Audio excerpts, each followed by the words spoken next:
Como é que Jesus vai voltar? Preste atenção nesse vídeo aqui que estão me marcando, olha só.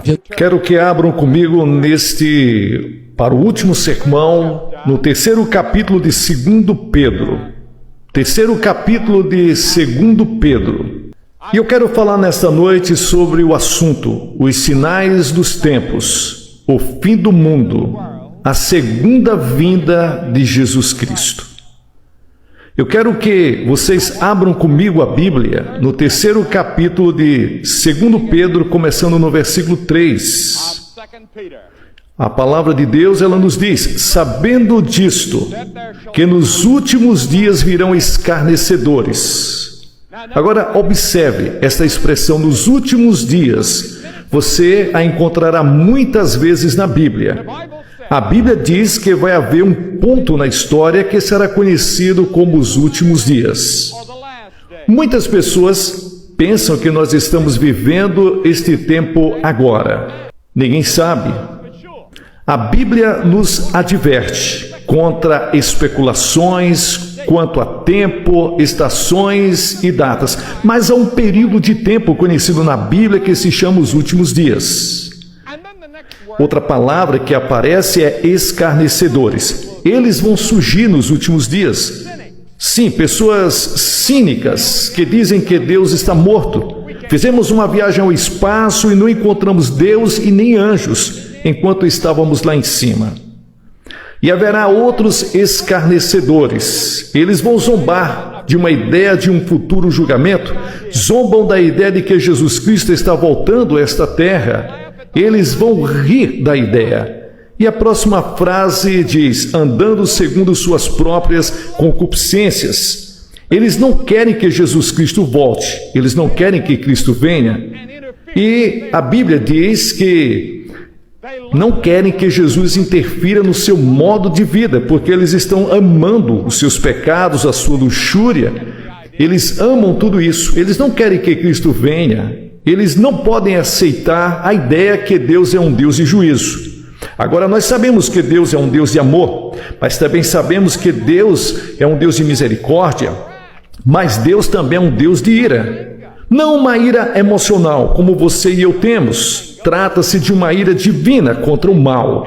A justa indignação que Jesus teve quando ele entrou no templo e se dirigiu aos cambistas. A santa indignação quando ele atacou os fariseus e os chamou de todos os tipos de nomes no capítulo 23 de Mateus.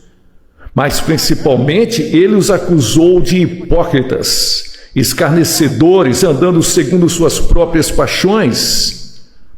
Então a Escritura diz: por isso eles ignoram voluntariamente que pela palavra de Deus os céus foram entesourados para o fogo e essa terra também, estando reservados para o dia do juízo, a destruição dos homens ímpios. Mas, amados, não sejais ignorantes quanto a isso.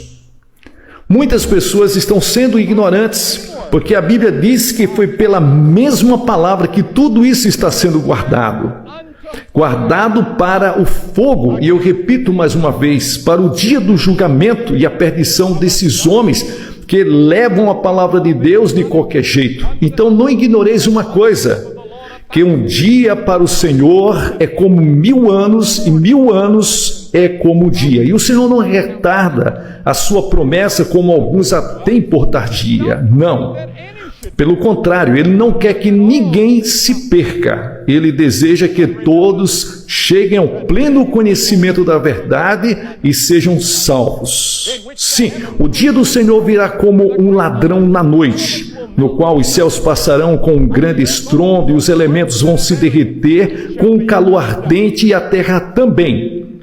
E as obras que nela existem serão queimadas. Agora, nessa passagem da Escritura, o apóstolo Pedro, sob inspiração do Espírito Santo, está marcando algo que é ensinado do Gênesis à Revelação, que um dia de julgamento virá, que o mundo terá que se apresentar algum dia durante o tribunal de Cristo. Você estará lá como pessoa, os Estados Unidos estará lá como nação, nós lá estaremos como sociedade para prestar contas da nossa mordomia aqui. A Bíblia, ela ensina que no final dos tempos, enquanto nos movemos em direção ao fim, será um tempo muito perigoso, de destruição, ilegibilidade, imoralidade, ilegalidade tão grande que Deus terá que intervir e parar com toda esta situação para nos livrar de um genocídio total. Agora ouça o que Jesus Cristo disse, ouça o que a Escritura diz, pois haverá então grande aflição, Mateus capítulo 24, uma grande tribulação, como nunca houve desde o início do mundo até agora. Nem tampouco há de haver, se aqueles dias não fossem abreviados, nenhuma carne se salvaria. Mas por causa dos eleitos, a Bíblia diz, aqueles dias serão abreviados. Deus diz, eu não vou deixar que o ser humano exploda em uma guerra atômica, eu vou impedir e vou fazer por amor aos eleitos. Por isso, é tão importante para os crentes compreender, embora sejamos um pequeno número, minoria, para o nosso bem a raça humana será salva. A causa desses pequenos remanescentes que crê, Deus poupará a raça humana, ela será salva. É isso que a Escritura diz. Agora você não precisa acreditar nisso. Só estou citando Jesus Cristo, foi Jesus Cristo que disse. E essas são as passagens que você não ouve os pregadores hoje falando sobre o juízo final, Armagedão. São os nossos cientistas que estão pregando, os nossos profetas. Nós, no púlpito, estamos em silêncio enquanto a Bíblia está cheia disto. Deveríamos estar ensinando as pessoas e pregando ao povo, avisando as pessoas, mostrando o caminho da salvação. Agora, no meio daquela geração, vivia um homem que acreditou em Deus, andou com Deus. Deus disse, a coisa se tornou tão má e tão decadente e tão violenta que eu vou destruir a raça humana e começar tudo de novo.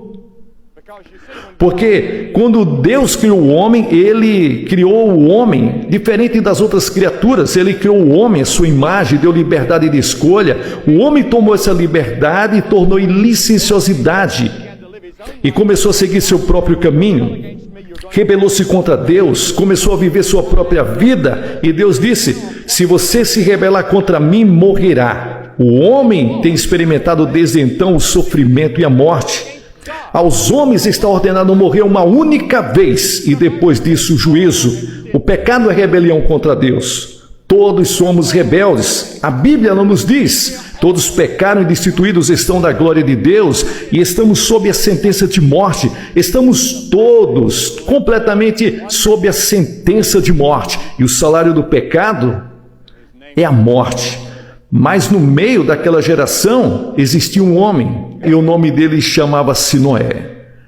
Temos pessoas hoje que acreditam em Deus. Há pessoas em todo o mundo, em cada país, cidade do mundo, de Moscou a Pequim, que creem em Deus. Quando a senhorita Stalin veio ao nosso país, a filha de Joseph Stalin, que havia saído daquele país comunista, ela disse que não poderia mais viver em um mundo em que não havia Deus. Ela disse que mesmo na União Soviética existem crentes. Ela disse que até mesmo no partido existem crentes. Você vê? Você compreende isso? Há pessoas que se dizem ateus, mas na